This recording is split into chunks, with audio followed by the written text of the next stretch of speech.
여러분 안녕하십니까? 뉴스가 있는 저녁입니다. 코로나19 사태 속에서 마스크 안 사기 운동이 벌어지고 있습니다. 마스크의 공급은 한정돼 있으니 긴급하게 필요한 사람들에게 마스크가 돌아갈 수 있도록 자제하자는 운동입니다. SNS상에서 누군가 제안을 했고요. 너도 나도 동참하고 또 이웃에 권하고 있습니다. 어떤 시민단체는 긴급 구호금을 마련해 한부모 가정 그리고 조손 가정 등 특히 어려운 이들을 돕는 캠페인을 펼치고 있습니다. 잠시 움츠러들었던 대한민국 사회가 다시 어깨를 펴면서 일어서고 있습니다. 3월 6일 금요일 뉴스가 있는 저녁을 시작하겠습니다. 검찰이 마스크 관련 업체 13곳에 대해서 직접 수사를 벌이기로 하고 압수수색에 나섰습니다. 모두 마스크 사재기 등 유통 교란 혐의가 제기된 곳들인데요. 홍성욱 기자가 보도합니다. 서울 성동구에 있는 한 사무실. 굳게 문이 닫힌 가운데 검찰 수사관들만 내부를 드나듭니다. 업무차 사무실을 찾았던 방문객은 이내 밖으로 쫓겨납니다. 지금 안에 하고 계신 거예요? 네, 하고 있는데 일단 내려가세요. 여기 계시지 마시고. 마스크 유통을 전문적으로 하는 업체입니다. 검찰은 사재기를 통해 폭리를 취한 정황을 포착한 것으로 알려졌습니다. 검찰이 마스크 관련 업체들을 대상으로 본격적인 수사의 칼을 빼들었습니다. 수도권 일대 업체 10곳 정도를 동시다발로 압수수색했는데 모두 마스크 사재기 등 유통 교란 혐의가 제기된 곳들입니다. 공적 보급 확대에도 부족 사태가 이어지면서 마스크 구입 오부제까지 도입하는 상황이 되자 검찰이 대대적인 수사에 나선 겁니다. 정부는 코로나19 사태 후 마스크나 손 세정제 등 보건용품을 월 평균 판매량의 150%를 넘겨 5일 이상 보관하면 매점 매석 행위로 규정했습니다.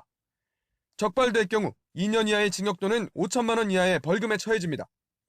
이번 수사는 전국 최대 규모 검찰청인 서울중앙지검의 마스크 범죄 전담 수사팀이 맡았습니다. 특별수사를 전담하는 반부패 수사 2부장을 팀장으로 검사가 8명이나 투입돼 꾸려졌습니다.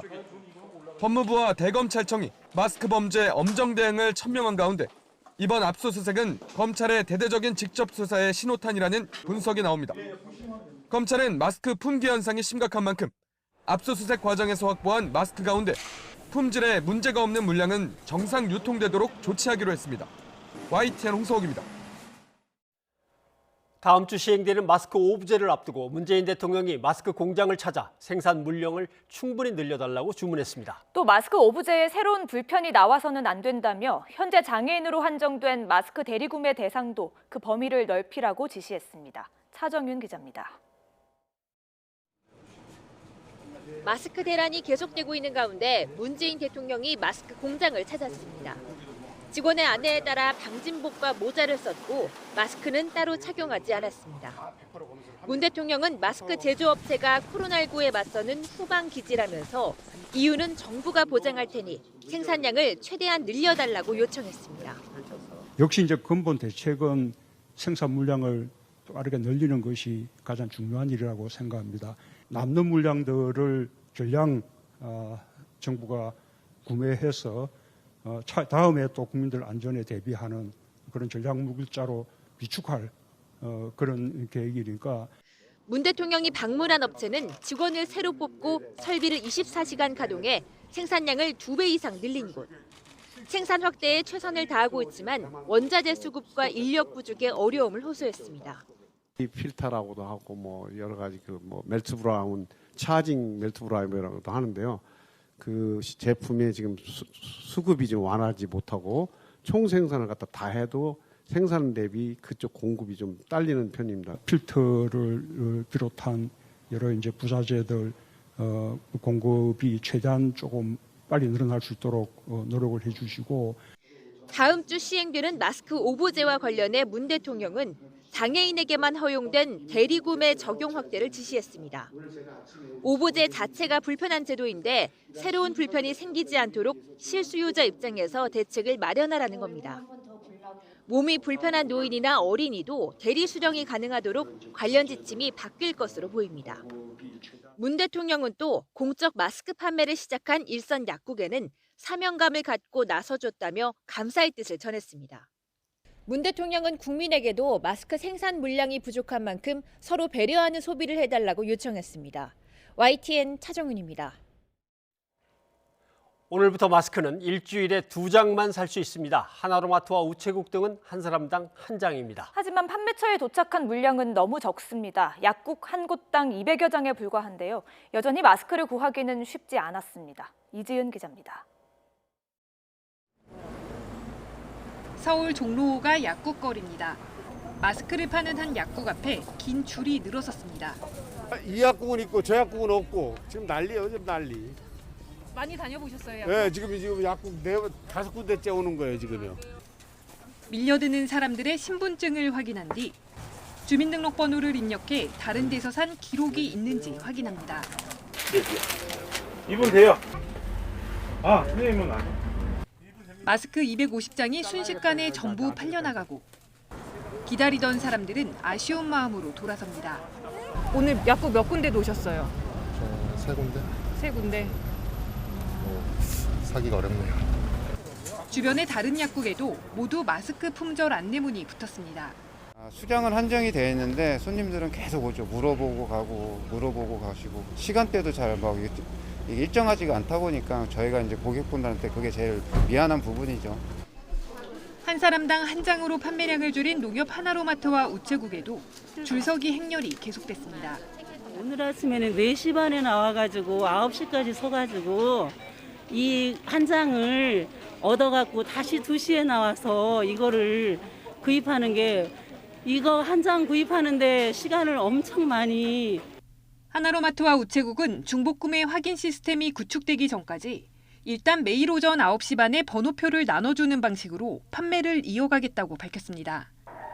YTN 이진입니다. 저는 아직까지 현 신천지 신도입니다. 이번 코로나 사태로 신천지인들을 벌레처럼 취급할 법도 하다는 생각이 많이 들었습니다. 지금 이 시간에도 신천지인들은 들으려 하지 않고 뉴스도 보지 않고 이런 큰 사태를 알지도 못하는 경우가 너무 많이 있어서 이렇게 나오게 되었습니다. 네, 피해자들의 외침을 들었습니다. 이들이 이렇게 외치게 된 이유는 무엇일까요? 방금 영상에 나온 분입니다. 현장에서 신천지 신도들의 피해를 고발했던 분, 지금 전화로 연결돼 있습니다. 안녕하십니까? 네, 안녕하세요. 예. 어제 기자회견에서는 신천지 신도라고 말씀을 하셨는데 저렇게 공개석상에서 다 공개돼 버리면 돌아가지는 못하실 거고 이제는 신도가 아닙니까? 네, 저는 12년간 활동하다가 이번 코로나19 사태를 지켜보면서 탈퇴 결심을 하게 되었습니다. 신천지는 탈퇴를 하려면 8번 이상 출석을 안 해야 하는데 그리고 나면은 신천지 탈퇴 서약서라는 것을 쓰고 본인이 지금까지 구입했던 책이나 CD 등을 다시 교회에다가 반납하는 그런 절차를 거쳐서 탈퇴를 하게 됩니다. 예. 그럼 탈퇴하신 날짜는 그럼 언제가 됩니까, 정확하게? 마음으로 탈퇴를 했으니까 이번 주 수요일이라고 봐야겠죠. 수요일. 예, 그러시군요. 그런데 탈퇴할 때는 다시는 신천지 근처에 얼씬도 않고 신천지 사람들을 안 만나겠다고 이제 서약서를 쓰신다는 거죠? 네, 맞습니다. 네. 그거 말고 또 서약서나 약정서 이런 거는 뭘 또 써보셨습니까? 아직 뭐 그걸 써보거나 그러진 않았고 이제 제 주위에서 많이 나간 사람들의 증언에 의하면 나갈 때 그런 약정서 다시는 들어오지 않겠다, 비방하지 않겠다 뭐 등등의 그런 서약서를 쓰고 나가는 걸로 제가 알고 있습니다. 저도 나간다고 마음을 먹었기 때문에 분명 써야 할 것으로 알고 있습니다. 뭐 어떻게 보면 그거 뭐 쓰든 말든 안 써도 그만일 것 같긴 한데 네, 맞습니다. 일단 헌금 약정서도 써보셨습니까? 얼마 내겠다. 작정금 같은 거는 쓴 적이 있습니다. 그래서 이제 건축헌금이라든가 이런 거 할 때는 내가 어느 정도 금액을 이렇게 하겠다 해가지고 작정을 하고 그다음에 헌금도 하고 또한 성도들도 내가 몇 명을 전도하겠다 해서 이렇게 작정으로 해서 그러니까 뭘 작정 헌금하는데 한 번 하는 게 아니고 여러 번 하는 거군요. 네네 좀 여러 차례 했던 걸로 기억하고 있습니다. 네. 탈퇴를 결심하시자마자 피해자 연대에 가서 이만희 총회장을 이제 고발하신 거죠? 네네. 네. 네, 12년 동안 활동하면서 여러 사람들을 신천지로 전도했는데 신천지의 실상이 거짓이라는 것을 알게 되었고 혼자 빠져나온 것에 대한 죄책감과 책임감으로 신천지의 거짓된 사실을 알리고자 빠져나오게 되었고 도움이 그 사람들한테 되고자 고발하게 되었습니다. 뭐 그 순간을 기억하실지 모르겠습니다만 이거 거짓말 아니야? 라고 느낀 거는 어디에서 느끼셨습니까? 이제 말씀을 많이 그쪽에서 계시록 말씀을 많이 해주시는데 예. 그 계시록 말씀 실상으로 오셨다는 분이 신천지에서는 이만희 총회장님을 하늘 대통령이라고 해요. 하늘 그런데, 대통령. 네, 예. 하늘 대통령이라고 하는데 하나님과 예수님의 영이 함께 하신 분이라고 늘상 저희에게 얘기를 하셨는데 그런 분이 숨어 계시고 나오시지도 않고 비겁하게 뒤에 이렇게 나타나지도 않는 그런 모습을 보고 나서 이건 뭔가 잘못되지 않았을까 그러면서 다시 좀 알아봐야겠다라는 생각에 하나 둘씩 알아보게 되었습니다. 예, 알겠습니다.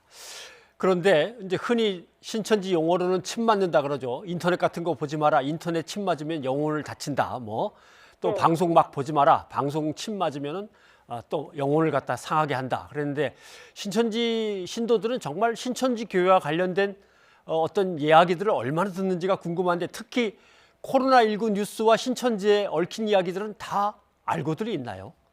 네, 사실 이 코로나19 뉴스를 보지 않는 것은 아닙니다. 예. 다만 복음방 시절부터 입막음이라는 것을 저희에게 이렇게 인지하게 해가지고 다른 사람들에게 말도 안 하게 하고 보지도 못하게 하고 듣지도 못하게 해서 신천지를 비방하는 TV나 인터넷 각종 매스컴에 나오는 뉴스들은 다 신천지를 음해하고 마귀가 하는 괴락이라고 생각을 하고 뉴스를 접하지 않고 신천지를 옹호하는 뭐 천지뉴스나 뭐 옹호 기사들만 단체방에 계속 지속적으로 배포해서 신천지를 더 똘똘 뭉치게 하고 끈끈한 결속력을 다지는 상황이 있어가지고 저도 참 안타깝게 생각하고 있습니다. 모두가 이 피하기보다는 먼저 방역당국에 도움이 되어서 협조해줬으면 좋은데 지금 뉴스나 이런 것들을 보지 않고 있어서 그게 참 안타깝습니다. 네. 이제 신천지는 흔히 어떤 행사를 하면 그 행사 치르기 위해서 헌금들 다시 해라. 또는 뭐 무슨 뭐 행사를 하거나 또는 사업을 벌이면 그것 때문에 또 한번 헌금을 해라. 계속 이런 식이기 때문에 이번에 신천지에서 이 코로나19 때문에 120억을 성금을 기부했다고 이제 소식이 전해졌을 때도 이것 때문에 또 모은 거 아닌가? 혹시 그런 얘기들 들으신 게 있으십니까? 지금 오늘 120억 했다는 거에 대해서는 아마 비축해둔 헌금을 가지고 기부를 했던 것 같고 지금의 이런 상황에서는 저희들에게 모금을 하거나 그러지는 않았습니다. 네. 근데 이제 기존에 있던 걸로 헌금을 했던 것 같고요.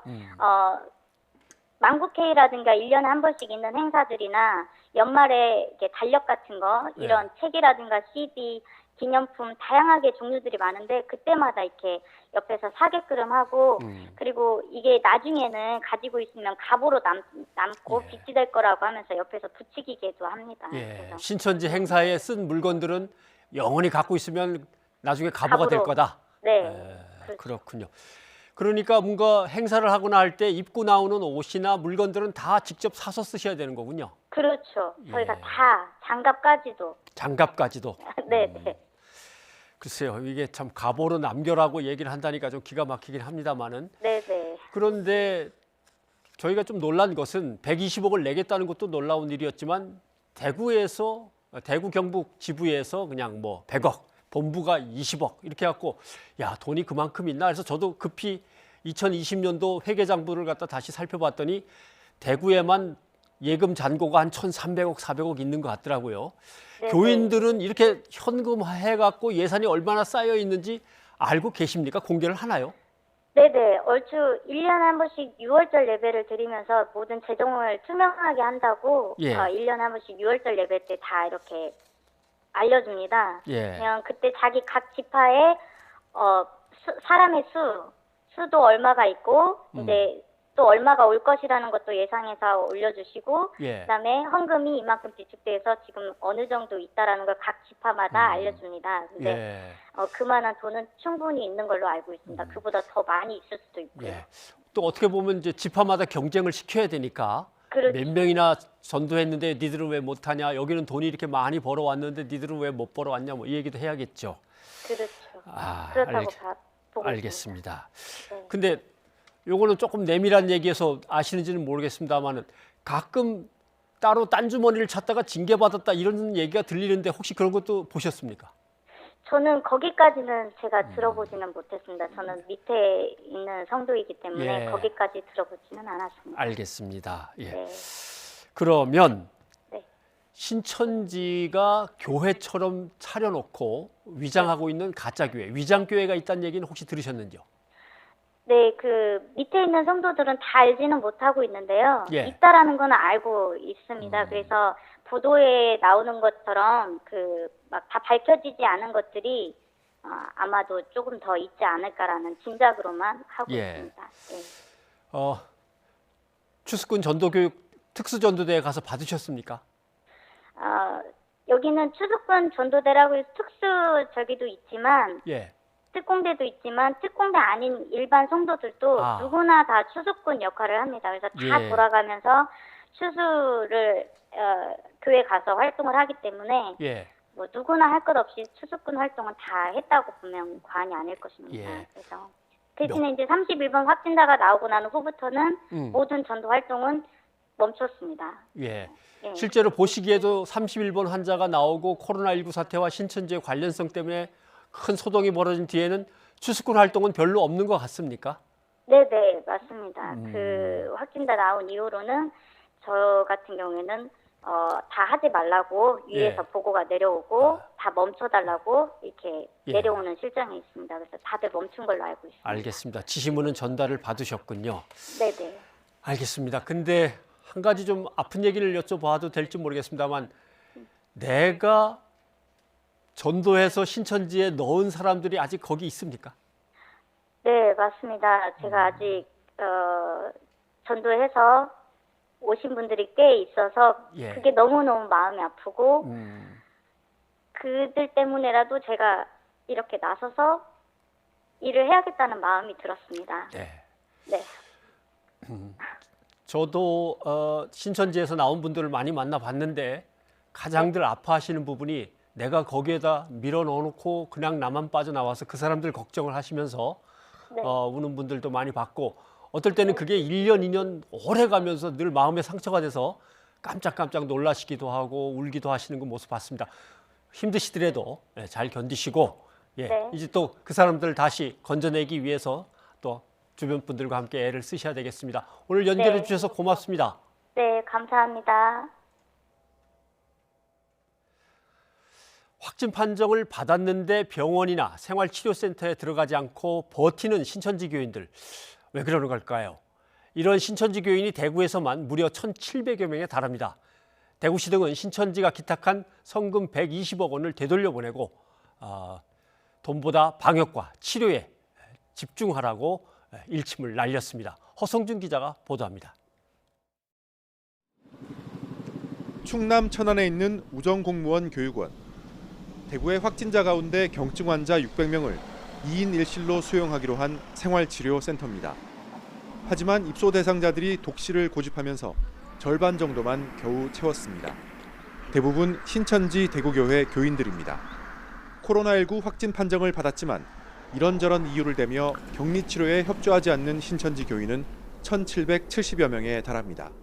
많은 분들이 밤잠 안 자고 이렇게 고생을 하는 걸 생각하면은 아니 2인실에 못 들어가겠다. 이건 말이 안 되는 겁니다. 이렇게 가면은 우리가 생활치료센터를 더 이상 아무리 확보하더라도 지금 집에 자가에서 대기하는 분들을 줄일 수가 없는 겁니다. 진단검사 자체를 거부하는 교인들도 많습니다. 모든 신천지 교인들이 검사를 받도록 자가격리 기간을 5일이나 연장했지만 1,760여 명은 아직 검사를 받지 않고 있습니다. 일부러 연락을 피하거나 아예 검사를 거부한다고 밝히고 있습니다. 확진율이 25%가 나오고 있습니다. 반드시 진단검사를 받고 음성으로 판정될 때 자가격리를 해제하는 것이 그분들로 인해서 추가적인 지역사회 감염을 막을 수 있는 것이기 때문에 이 같은 상황이 계속되자 대구시는 신천지 대구교회가 보낸 성금 100억 원을 돌려보냈고 사회복지 공동모금회 중앙회도 20억 원을 거부했습니다. 신천지 측은 빠른 시일 안에 기부처를 찾겠다고 밝혔지만 치료와 방역에 먼저 협조해야 한다는 목소리가 높습니다. YTN 허성준입니다. 자, 모두가 궁금해하는 문제, 왜들 사입이 이단 종교에 속는 걸까? 오늘은 사회 심리학적 요인들로만 이야기를 해보겠습니다. 첫 번째로 자기 효능감입니다. 현실에서 꿈은 너무 멀기만 하고 주변에서는 길을 열어주지도 않는데 공감해주지도 않습니다. 자존감은 자꾸만 떨어집니다. 그 상태에서 종교 집단은 당신도 선택받은 존재다. 세상을 바꾸는 일에 동참할 수 있다. 이렇게 자존감을 높여줍니다. 그래서 거기 가봤더니 그렇게 모여서 함성을 지르는 사람들이 수천 명, 수만 명입니다. 정말 대단한 곳에 왔구나 라는 집단 최면에 빠지게 됩니다. 그때 종교 집단은 희소성의 원리를 슬그머니 들이밉니다. 너니까 특별히 여기에 데려온 거야. 여기 아무나 못와. 이렇게 되면 자기 효능감은 더 커지고 그곳은 더 가치가 있는 곳으로 느껴집니다. 처음에는 어떤 곳이지 한번 가보자 이렇게 해서 갔는데 오히려 이제는 놓칠까 봐 슬슬 걱정이 되기 시작합니다. 그 집단에 대한 의존성이 더 커집니다. 그때 그 집단은 신이 내려준 절대 권력이 교주에게 있다며 충성 여하에 따라서 이곳에서 모든 것을 얻을 수 있게 해결할 수 있다고 강조합니다. 그러면 드디어 교주에게 매달리는 중독 단계로 접어들게 되는 것입니다. 이제부터는 고속도로 터널에 들어선 거나 같습니다.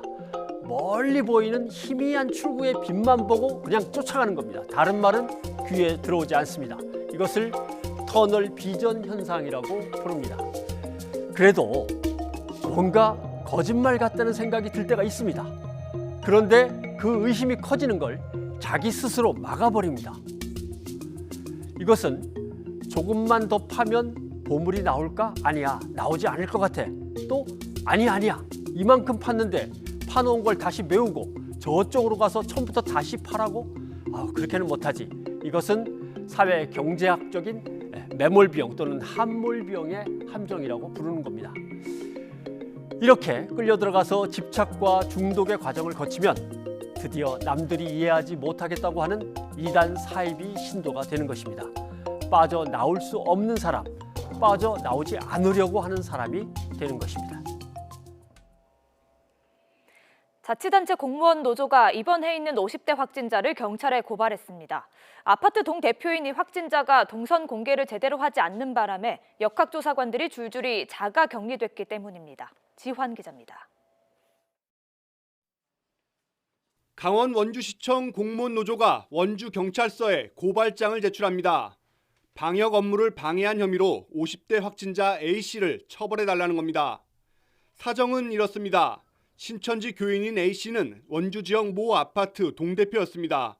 그런데 처음 역학조사 당시 자신이 동대표인 사실과 단지 내 이동 경로 그리고 접촉한 사람들을 제대로 알리지 않았습니다.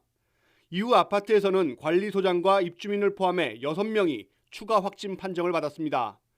이뿐만이 아닙니다. 아파트 동대표가 동선을 누락해 진술하면서 추가 확진자 정보를 모르고 관리소장들을 만났던 원주시청 소속 역학조사팀 조사관 3명도 모두 14일 자가격리됐습니다. 원주시 역학조사 3팀 가운데 감염병 예방 전문가니 포함된 유일한 조사팀이었습니다. 35만 원주 시민들과 지역 경제가 파탄이는 상황입니다. 우리 직원이 지금 하루라도 빨리 역학조사에 뛰어들 분들이 지금 3분이 자가격리로 묶이게 된 안타까운 상황이 발생하였습니다. 원주시 역시 노조와 별개로 A씨를 감염예방법 위반 혐의로 경찰에 고발했습니다. 이와 함께 앞서 문을 닫은 신천지 시설 26곳 외에 모임방과 집단 숙소 40여 곳을 추가로 확인해 일부를 폐쇄했습니다. 감염 확산 사태 초기에는 신천지 측이 공개하지 않던 곳이었습니다. 그 아파트나 대부분 이런 데서 살기 때문에 그거는 저희들이 파악하지 못했던 거죠. 신천지 측으로부터 받은 거죠. 사람이 살고 있는 거니까 우리가 폐쇄를 못하고 있는 거죠. 동선 공개조차 제대로 하지 않는 확진자와 신천지 측의 뒤늦은 시설 공개로 역학조사는 물론 감염병 차단 업무까지 차질을 빚고 있습니다. YTN 지환입니다. 신천지 대구교회 교인 가운데 무증상 교인에 대한 자가격리 해제가 오는 8일로 예정돼 있습니다. 그런데 격리 해제의 기준을 놓고 정부시와 대구시가 연일 충돌하는 모습을 보이고 있습니다. 이형원 기자입니다. 코로나19 확진자가 집중된 대구시는 그동안 추가 감염을 막기 위해 신천지 대구교인 관리에 주력해왔습니다. 대구 확진자 70% 이상이 신천지와 관련되자 증상이 없는 신도들도 모두 자가격리한 뒤 진단검사 결과 음성이 나오면 격리 해제하기로 한 겁니다. 이런 상황에서 정부가 격리 해제 지침을 마련했는데 대구시 방침과는 달랐습니다.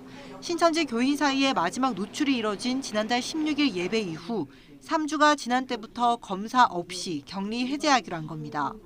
3월 8일까지도 증상이 없는 사람들 같은 경우는 그 이후로는 검사를 하지 않고 자동 격리 해제되는 쪽으로 오늘 공문으로 해서 대구시에 어떤 시달이 될. 그러자 대구시는 특수한 상황을 언급하며 정부 지침을 연일 거부했습니다. 대구 상황은 좀 다릅니다. 자가격리에서 해제되시려면 반드시 검사를 받으시고 음성 판정을 받아야 합니다. 이제 지금 조사하시는 분들은 증상이 없다고 하셨던 분들입니다.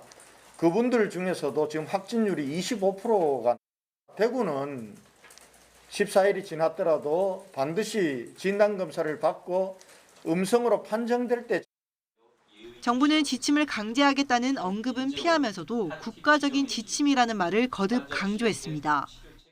어쨌든 국가적인 지침이고 이것이 여러 전문가나 단체들의 의견을 충분히 수렴한 결과라는 점 가장 합리적이며 현재 제한된 의료 자원을 효과적으로. 다만 중앙정부와 지자체 사이 불협화음을 의식한 듯 현재까지 90% 이상인 대구 신천지 교인 진단검사가 남은 기간 안에 마무리될 것이라며 현실적으로 충돌 가능성은 없다고 밝혔습니다. YTN 이영훈입니다.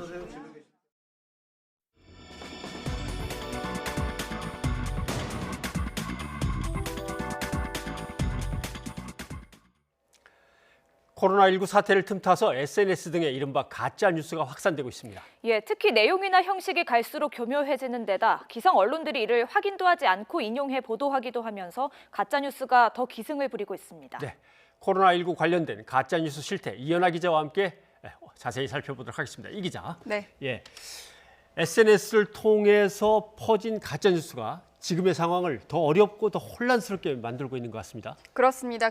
상당히 다양한 형태의 코로나19 관련 가짜 뉴스가 SNS를 통해서 빠른 속도로 퍼지고 있는데 특정 단체나 정부기관을 사칭하는 것이 가장 큰 특징입니다. 먼저 최근 인터넷에 퍼진 서울의대 졸업생 단톡방에 올라온 내용, 이런 제목의 글이 있는데요. 보면은 이제 확진자 1,000명이 넘어가면 2주 후에 사망자가 급증하고 이미 선별진료소에서 감염되는 사례가 꽤 있다. 현황 분석까지 담겨 있습니다. 또 아스피린이나 타이레놀, 항생제, 그리고 진해 거담제 등을 비상량으로 준비할 것을 권고하고 있는데요. 하지만 확인 결과 이 서울의대 동문회는 작성자 실체를 확인할 수 없고 동문회 공식 입장도 아니다라고 밝혔습니다. 전문가들은요, 의료 문외한이 작성했을 가능성이 큰 전형적인 가짜 뉴스다라고 지적을 했는데요. 전문가 이야기 직접 들어보시겠습니다. 전형적으로 이게 보통 흔히 질환이라고 그러는데 사실이 좀 섞여 있고 약관의 가정이 좀 들어가 있어서 마치 있음직한 이야기를 만들어내는 그런 전형적인 모습이 아닌가 생각이 됩니다. 항생제랑 비스테로이드성 소염제 같은 경우는 부작용도 있을 수 있기 때문에 반드시 의사 선생님을 만나 뵙고 진료를 하신 다음에 처방을 받으시는 것이 좋겠고요.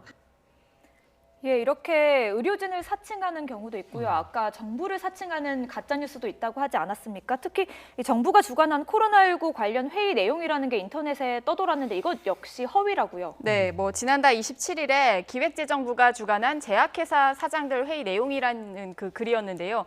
상당히 빠른 속도로 또 인터넷에 확산이 됐습니다. 이 내용은 이제 코로나19 관련 내용과 그리고 여행업계 동향을 1번부터 8번까지 정리한 글인데 백신은 4월경에 나온다. 또 바이러스는 곧바로 폐를 손상시킨다. 또 일부 여행사를 제외한 그 나머지 여행사 모두 부도다 이런 내용이 담겨 있었습니다. 하지만 확인 결과 기획재정부는요, 제약회사 대표 회의 자체가 없었다라고 밝혔고요. 또 한국여행협회도 대부분 여행사 부도는 가짜 뉴스다라고 강조를 했습니다. 네. 최근 SNS에 퍼진 코로나 자가진단법이 있었습니다. 저도 이거 낚였습니다. 속았습니다. 네. 해봤습니다. 아, 정말요? 숨을 참다가 뭐 얼마까지 참고 나서 뭐 이상하면은 뭐 문제가 있다 그러는데 이 정도 갖고 이게 판단이 될까? 이거 가짜 뉴스인 거죠? 네, 이것도 이제 결과적으로는 가짜 뉴스로 나온 건데요. 그러니까 이른바 이제 코로나19 자가 진단법이었습니다. 내용인즉슨 숨을 깊게 들이신 후 10초 이상 참아 보고요. 기침이나 뭐 불편함, 답답함이 없다면 감염되지 않았다. 뭐 이런 내용이었는데요. 확인 결과 이 내용 역시 사실이 아니었습니다. 의학계에서는 이제 폐섬유화를 중증 폐렴 환자의 후유증 가운데 하나로 판단하고 있는데 전문가들은 이 코로나19 확진자 모두 폐렴 증세가 있는 것은 아니다라고 설명을 했습니다. 또 폐렴 증세가 있어도 폐섬유화가 증상 초기 나타나지 않거나 아예 없을 수도 있다는 겁니다. 따라서 이 폐섬유화 증상으로 코로나 감염 여부를 확인할 수 없고 이 글처럼 숨을 10초 이상 참는 것이 폐섬유화를 판단할 수도 없다는 것이 전문가들의 의견이었습니다. 예, 그리고 좀 불안감을 조장했던 게 바로 확진자들과 관련한 가짜 뉴스였는데요. 확진자가 뭐 어디를 갔다고 하더라, 확진자 신분이 뭐 어떻더라 이런 뉴스가 불안감을 많이 조장했거든요. 어떤 것들이 있었습니까? 일단 뭐 1월 말에 SNS 단체 대화방을 통해서 나온 내용들은요. 이제 강원도 속초의 한 병원에 신종 코로나 환자 2명이 입원 중이니 가면 안 된다 이런 내용이 퍼지면서 불안감이 고조가 됐는데 허위 사실이었고요. 정작 이 속초에서는 20일이 지난 후에야 첫 확진자가 나왔습니다. 또 지난주에는요, 초인종과 마스크가 이슈였는데요. 안경을 끼고 마스크를 착용한 여성 사진이 같이 단톡방에 돌고 있었습니다. 그러니까 SNS에 마스크를 나눠주러 왔다며 초인종을 누르고 다니는 사람들이 신천지 신도다 이런 글이 올라온 건데요. 그러면서 더불어서 이제 위장 포교 활동을 하니까 절대 문을 열어주지 말란 당부의 말까지 적혀 있었습니다. 하지만 확인 결과 이것은 사실이 아니었습니다. 이 초인종을 누르고 마스크를 나눠주겠다라고 밝힌 사람들은요, 마을의 이장이나 통장, 공무원이었습니다. 이 가짜 뉴스가 너무 빠른 속도로 확산을 하니까 보다 못한 대구시가 해명 자료를 배포하기까지 했는데요. 대구시가 이제 190만 장의 마스크를 시민들에게 제공하기 위해서 이렇게 공무원들이 직접 돌아다니는 거다라고 추가 설명까지 한 상황이었습니다. 뭐 SNS야 개인들이 글을 뭐 임의로 막 올리니까 걸러지지 않는다고 하지만 기존 언론들이 보도하는 것들 중에도 가짜 뉴스가 있다는 거죠? 그렇습니다. 일단 뭐 이런 가짜 뉴스를 확인하지 않고 인터넷에 떠도는 소식이라면 이제 버젓이 기사화하는가 하면요. 또 허위 사실을 바탕으로 막연한 공포감이나 사회 갈등을 조장하는 기사도 본물을 이루고 있습니다. 일단 좀 지난 3일에 한 언론사가요. 우리 정부가 북한에 퍼졌다. 이런 굉장히 좀 자극적인 내용의 기사를 게재했는데 이 내용인즉슨 뭐냐면 북한 의료진이 한국산 마스크를 착용을 했는데 알고 보니까 우리 정부가 북한에 마스크를 제공했다 이런 내용이었습니다. 하지만 이에 대해서 통일부가 입장을 밝혔는데요. 통일부는 이 북한의 마스크를 지원한 사실이 없다며 관련 보도를 공식 부인했습니다. 이어서 국내 민간단체가 마스크 대북 지원을 위해 반출 신청을 한 사례도 없다. 따라서 이 가짜뉴스 생산과 유포 행위 모두에 대해서 법적 조처를 검토하겠다라고 밝히기까지 했습니다. 지난달부터 검찰도 코로나19 관련 가짜뉴스 유포를 5대 중점 대응 범죄 가운데 하나로 정하고 수사에 나섰습니다. 정부는 바이러스 방역, 치료에 최선을 다하고 있는 지금 이런 가짜뉴스가 혼란을 가중시키고 혐오와 갈등을 부추길 수 있다며 엄벌에 처할 것이다 라는 방침을 밝힌 상황입니다. 이현아 기자와 짚어봤지만 가짜뉴스 참 심각한 문제입니다. 5대 중점 대응 범죄 이렇게 돼 있습니다. 근데 가끔 기사를 보면서 아니 저거는 전화 걸어서 확인만 해봐도 알 수 있는 내용인데 왜 확인을 안 했을까? 확인을 일부러 하기 싫어하는 걸까? 이렇게 의문이 드는 기사들도 참 있는 것 같습니다. 걱정입니다. 이현아 기자 수고하셨습니다.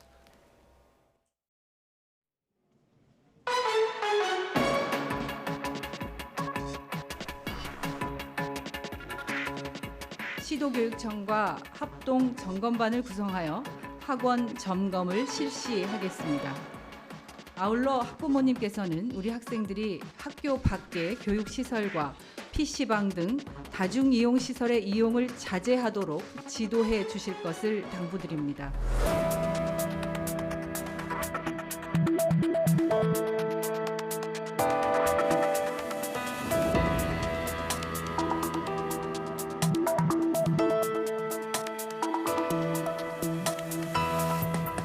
이곳이 원래 학원가라 평상시에는 청소년들이 많은 편인데요.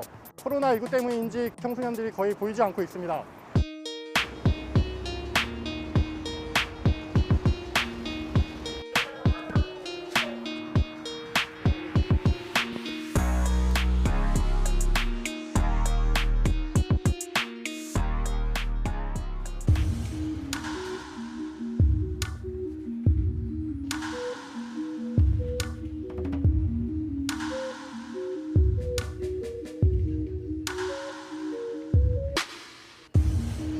저희가 요즘 그 PC방 코로나 때문에 PC방에서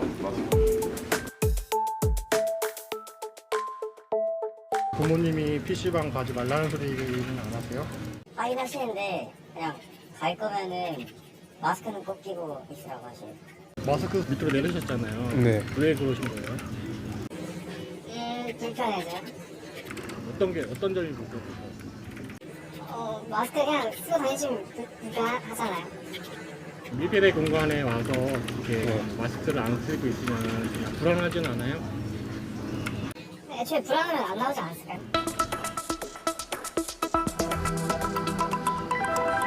게임할 때나 뭐 PC 할 때 많이 벗고 하시는데 그럴 때 뭐 따로 마스크 착용하시라고 그렇게 하시나요? 사실은 일일이 가가지고 마스크 좀 죄송한데 착용해주세요라고는 좀 저희가 막 다 하지는 못하고요. 그래도 보이면 가급적이면 좀 해달라고 홍보도 많이 붙여놓고 있고요. 그때 위생관리 같은 거는 좀 어떻게 특별히 하고 계시는 거예요? 저희 위생관리는 손소독제가 있었는데 지금 그게 다 떨어져서 재구매를 하려고 해도 좀 시간이 오래 걸리는 상태라 현재 기다리고 있고요. 혹시 뭐 자리 같은 거는 소독을 어떻게 해요? 당연히 손님들 이제 나가시고 오시고 하면은 손소독용 알코올로 이제 뿌리면서 각별히 좀 신경을 쓰고 있습니다.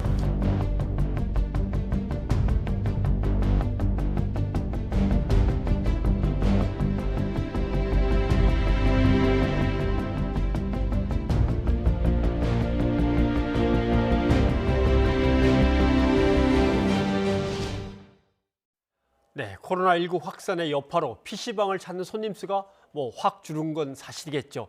근데 여전히 마스크를 쓰지 않고 게임하는 분들이 많네요. 뭐 흥분 상태에서 마스크를 쓰면 너무 답답해서 그럴까요?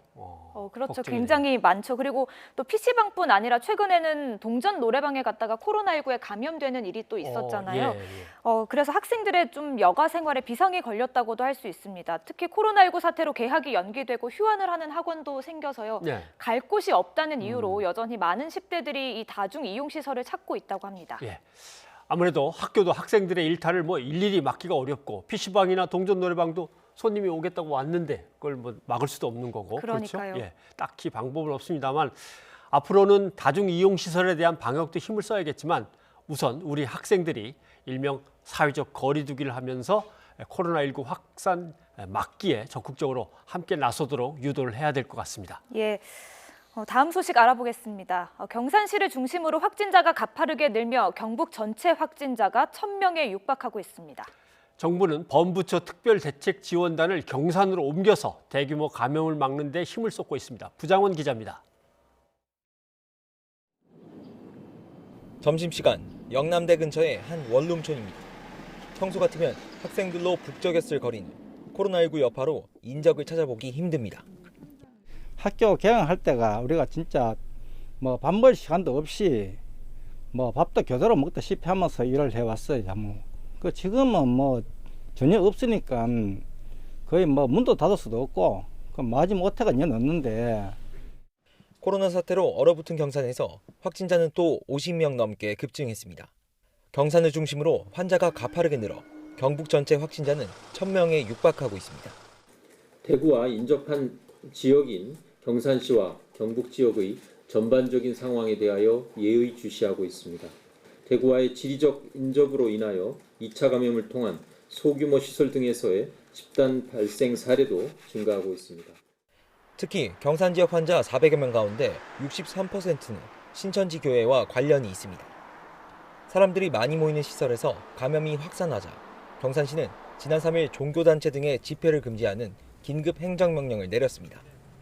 하지만 일부 종교단체가 항의하자 하루 만에 이를 철회해 오락가락하는 모습입니다. 여기에 경산에 있는 요양원에서 확진자가 잇따라 나와 집단 감염 우려도 커진 상황. 집단 감염과 그동안 감염원이 많이 되었던 신천지 신도들에 대한 철저한 관리를 통해서 조기에 종식시키는 데 최선을 다하겠다는 말씀을 드립니다. 정부도 범부처 특별대책지원단을 경산으로 옮겨 대규모 감염 차단에 온 힘을 쏟고 있습니다. YTN 부장원입니다. 코로나19 집단 감염이 발생했던 청도 대남병원 건물에는 청도 노인요양병원이 있습니다. 이곳에서 확진자 3명이 발생했습니다. 네, 확진자가 아닌 사람들만 집단 격리 중이었는데 어떻게 감염자가 나온 것인지 역학조사가 진행 중입니다. 한영규 기자가 보도합니다. 청도 노인요양병원은 코로나19 확진 환자가 무려 115명이나 나온 청도 대남병원 건물에 있습니다.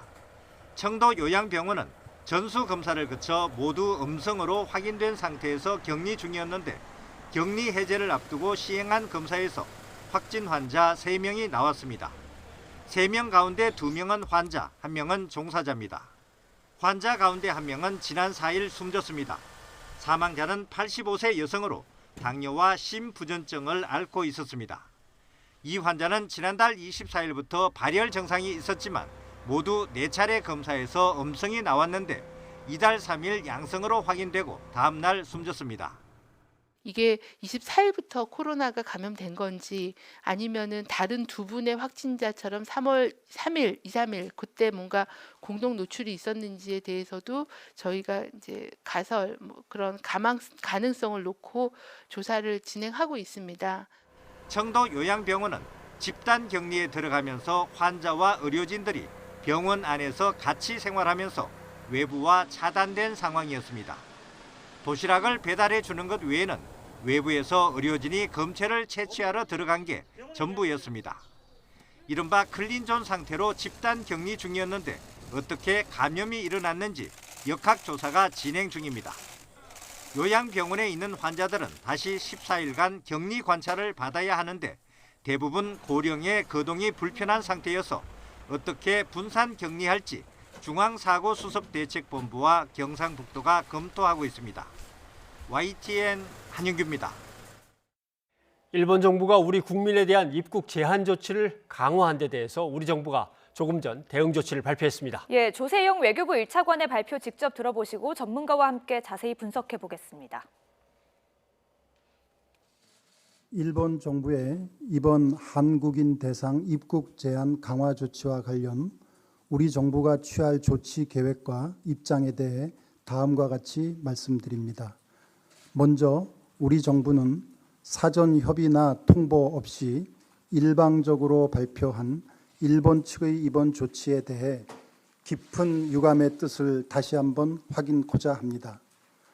불투명하고 소극적인 방역 움직임을 보여온 일본이 우리 국민을 대상으로 일방적으로 입국 제한 강화 조치를 취한 것은 납득하기 어려우며 이는 전 세계가 평가하고 있는 우리의 선진적이고 우수한 방역 시스템에 대한 이해 부족에서 기인한 것으로 판단하고 있습니다.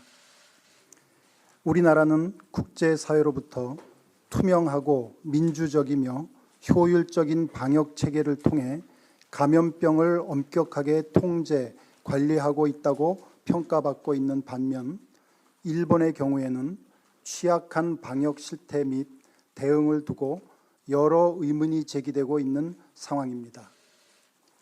이에 따라 우리 정부는 선진적이고 우수한 방역 시스템을 기반으로 일본의 조치에 대응하고 효율적인 검역 시스템으로 일본으로부터 유입되는 감염병을 철저히 통제하고자 합니다. 일본 정부가 취한 각각의 조치에 대한 우리 정부의 상응 조치는 다음과 같습니다. 우선 오는 3월 9일 0시를 기해 일본에 대한 사증 면제 조치와 이미 발급된 사증의 효력이 정지됩니다. 또한 사증 발급 과정에서 건강 확인 절차가 포함될 것이며 추후 상황 변화에 따라 건강 확인서를 요청할 수도 있습니다. 둘째, 일본이 취한 이착륙 공항 제한과 선박 여객 운송 정지 요청에 대해서는 제1한국인 여러분의 입국 시 불편 초래 가능성 등을 종합적으로 판단하여 추후 상응 조치를 취할 것입니다만 한일 노선이 많은 인천, 김포, 김해, 제주 중에서 공항을 선택하게 될 것입니다. 셋째로 일본 정부의 한국발 입국자에 대한 지정 장소 내 14일 대기 요청과 관련해서는 3월 9일 0시를 기해 일본으로부터 입국하는 모든 외국인에 대한 특별 입국 절차를 적용할 것입니다. 앞으로 보다 강화된 조치를 취할지 여부는 일본 내 감염 확산 상황 등을 고려하면서 결정해 나갈 것입니다. 넷째, 일본 측이 한국에 대한 감염증 위험 정보 수준을 상향한 데 대해서는 우리 정부는 3월 9일 0시를 기해 일본 전 지역을 대상으로 여행 경보를 2단계인 여행 자제로 상향 조정할 것입니다. 우리 정부가 위와 같은 조치를 취한 것은 그간 우리가 주시해 오던 일본 내의 코로나19 상황과 관련하여 방역 대응상의 취약 부분이 지적되고 의문이 제기되어 온 점을 감안한 것임을 말씀드립니다. 일본 내에서는 최근 해외 언론에서도 보도되었습니다만 검사 건수가 우리와는 비교할 수 없을 정도로 현저히 낮은 데다가 코로나19 감염 상황이 상당히 불투명한 측면이 있다고 보고 있습니다. 이는 우리 정부의 적극적이고 효과적인 방역 노력과 대비되는 점이기도 합니다. 오늘 발표한 내용의 세부적인 사항은 관계부처 간의 협의 등을 거쳐 마련할 예정입니다. 우리 정부는 이번 조치를 취하는 과정에서 발생할 수도 있는 우리 국민 여러분들의 불편이 최소화될 수 있도록 노력하겠습니다. 네, 지금 김세용 차관이 일본의 입국 제한 조치에 대해서 우리의 대응 조치를 설명을 했습니다. 양기호 성공회대 교수를 모시고 계속 얘기를 나눠보겠습니다. 어서 오십시오. 안녕하십니까.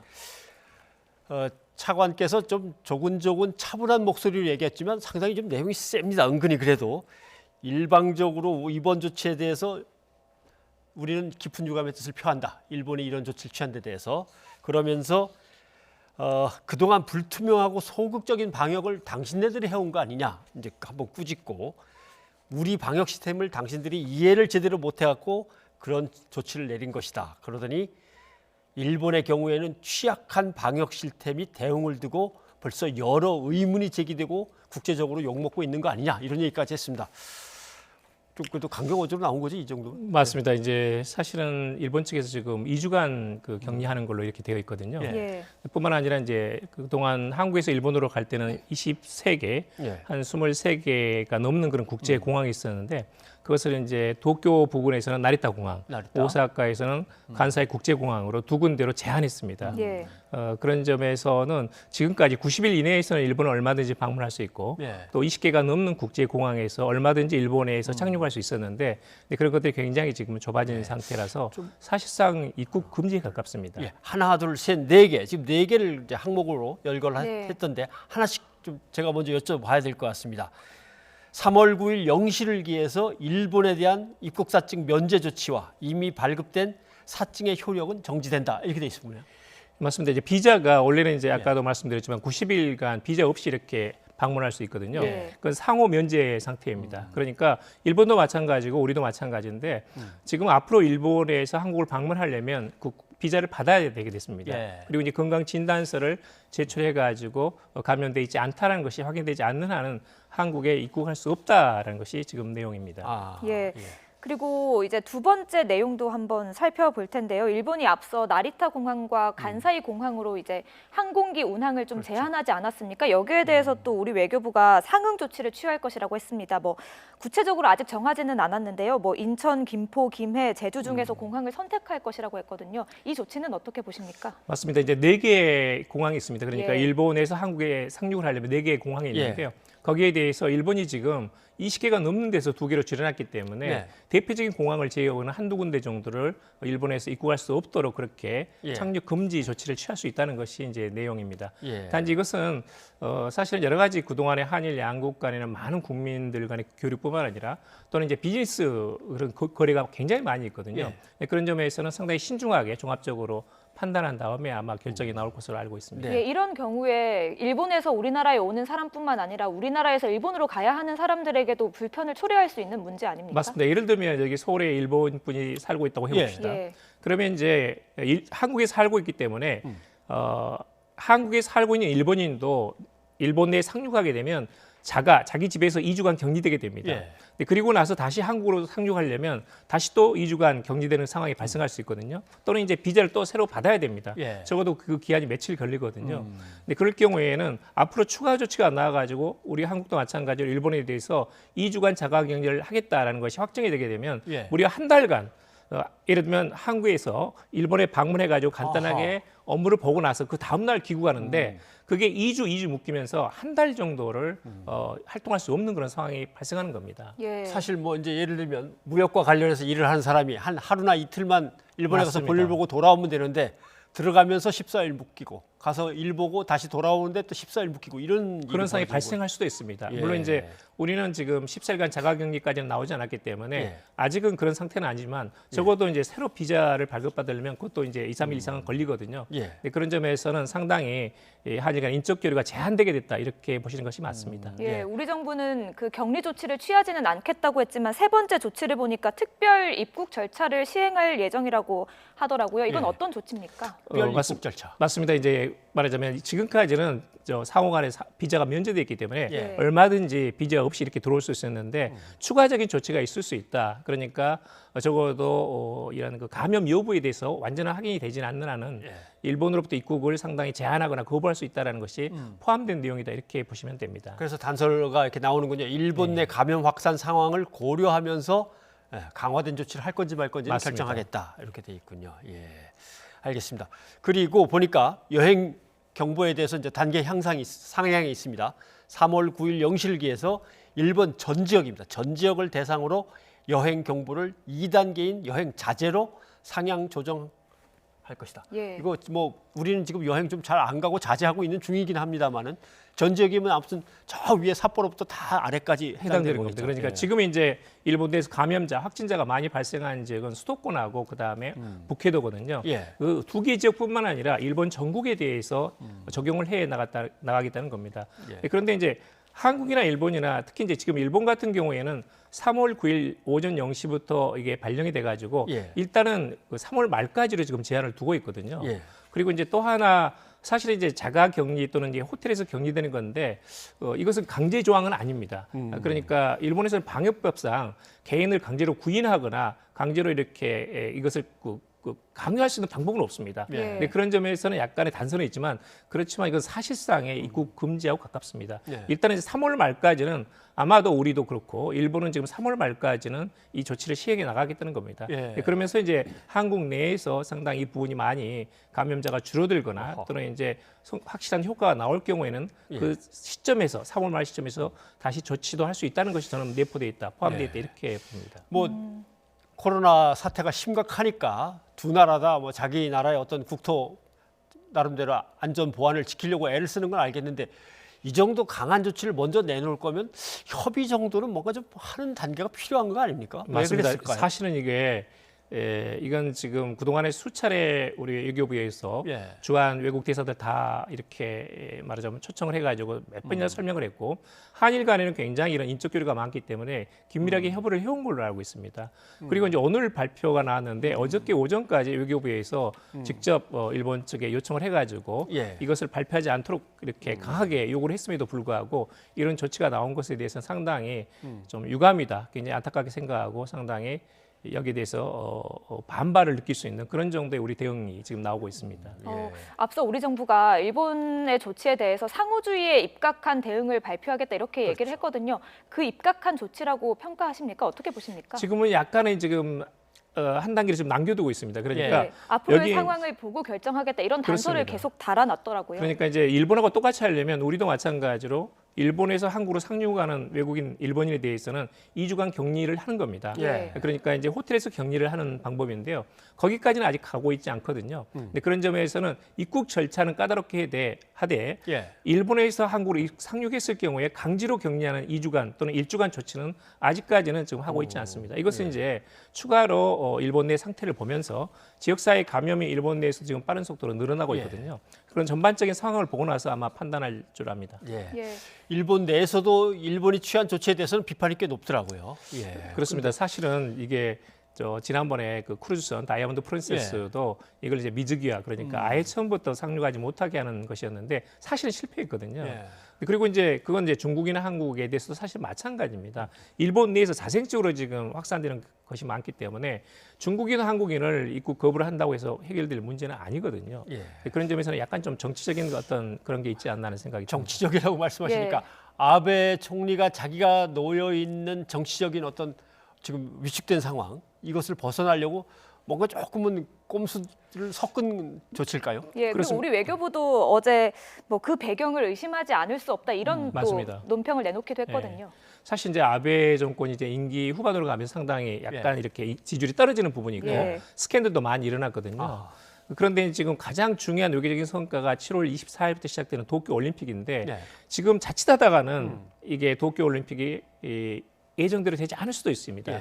최악의 경우는 취소이고 가장 좋다 할지라도 예를 들면 그대로 실시하기는 쉽지 않습니다. 아마도 연기될 가능성도 있고 그것에 대해서 일본 내에서도 지금 이야기가 나오고 있거든요. 근데 그런 점에서는 이것을 어떻게든 막아야겠다는 것이고 사실 그동안에는 이제 이 중국, 한국에 대한 입국 금지 조치를 일본 내에서 시진핑 주석의 방일 이건 12년 만입니다. 그런 점에서는 이것을 중시하면서 일본에서 보고 있다가 지금은 이제 그것이 이제 가을 이후로 연기가 된 것이 확정이 됐거든요. 그러다 보니까 이제 상당히 강수를 두지 않았나 하는 생각이 듭니다. 알겠습니다. 뭐 아까 차관도 뒷부분에서 다시 한번 얘기를 했습니다만 검사 건수 자체가 너무 적기 때문에 일본이 지금 그 상황인데 혹시 우리보다 더 심한 거 아니냐 하는 약간의 뉘앙스가 지금 뒤에 남아 있습니다. 일본이 과연 어느 정도의 상황인지는 좀 지켜봐야 되겠지만 글쎄요. 아무튼 두 나라 관계가 이것 때문에 또 더 악화되고 하는 일이 풀렸으면 좋겠는데 안타깝네요. 교수님 오늘 고맙습니다. 네, 감사합니다.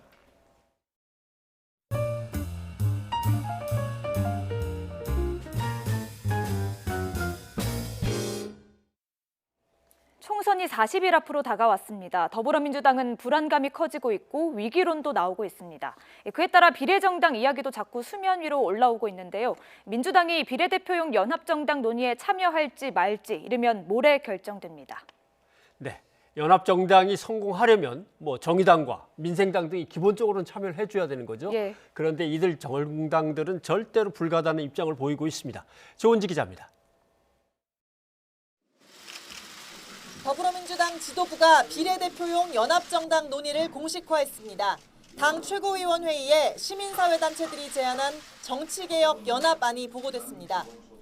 아마 본격 논의가 수일 이내에 이루어질 것으로 생각합니다.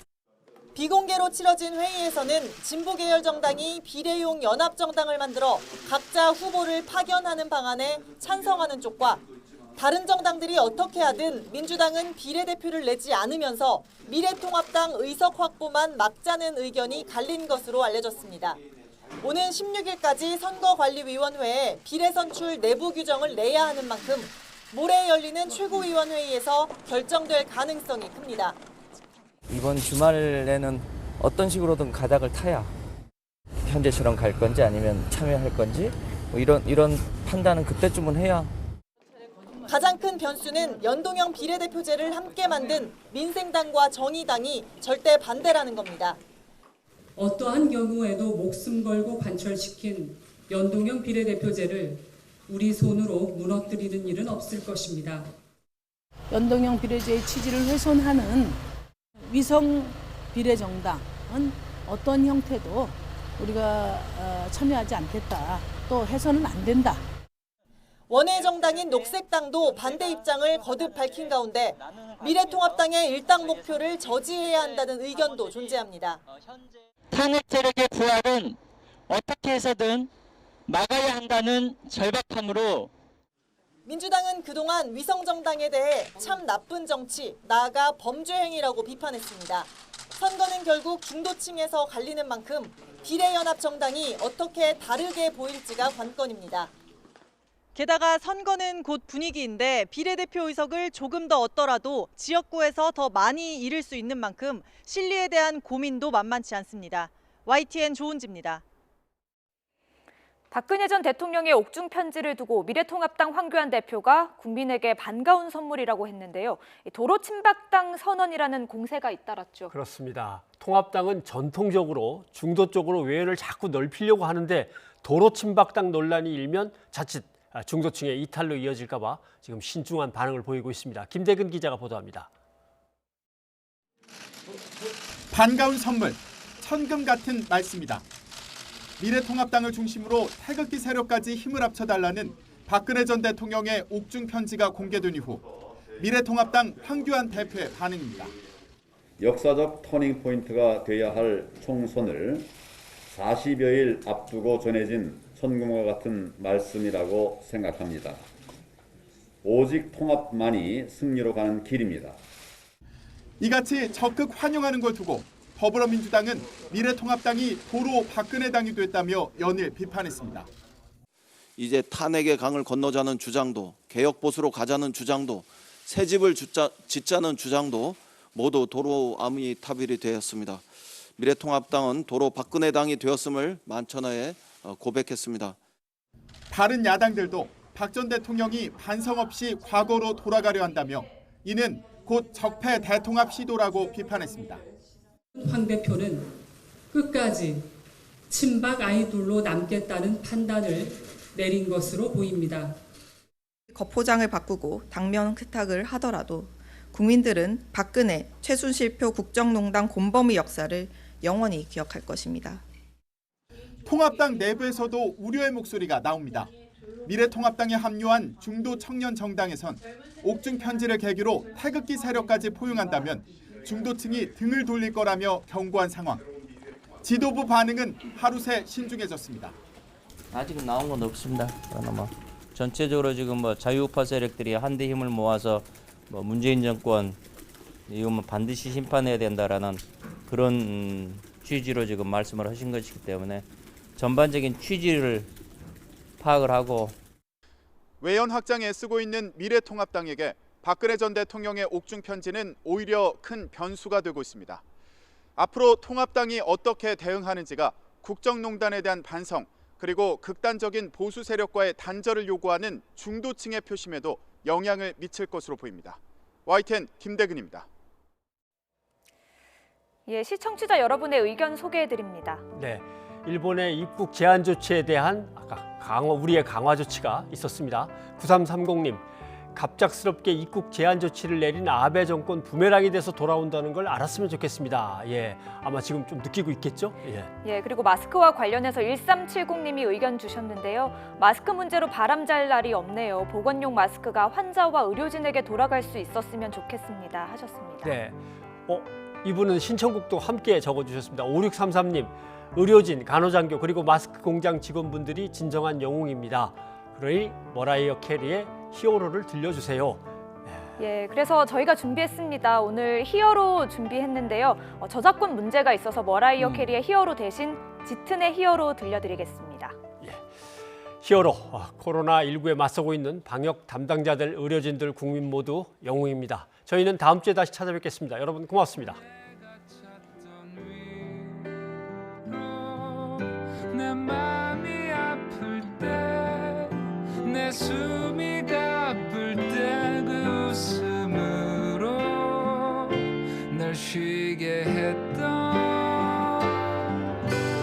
너, 이 길의 끝에 서면